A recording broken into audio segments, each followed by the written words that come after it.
બસ દાખલો છે કે 1 થી 20 માં કોઈ પણ સંખ્યા તમે પસંદ કરો અને આ સંખ્યા અવિભાજ્ય હોવાની જે સંભાવના કેટલી? 1 થી 20 માં સંખ્યા પસંદ કરો એટલે કે તમારી પાસે 20 જે છે પોસિબિલિટી છે સંખ્યા પસંદ કરવાની, પણ આમાંથી તમારે અવિભાજ્ય સંખ્યા આવી જોઈએ. તો અવિભાજ્ય સંખ્યા કઈ છે?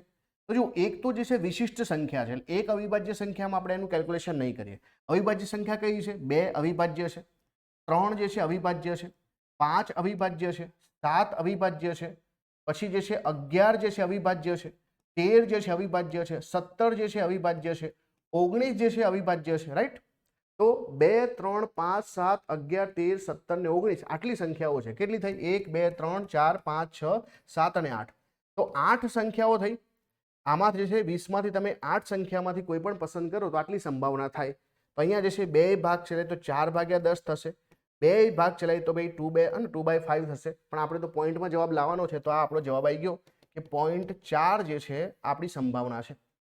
સંભાવના હંમેશા 1 થી નીચે જ હોય ને, 0 અને 1 વચ્ચે હોય, તો અહીંયા જે છે સંભાવના જે છે 0.4 આવશે આપણી સંભાવના.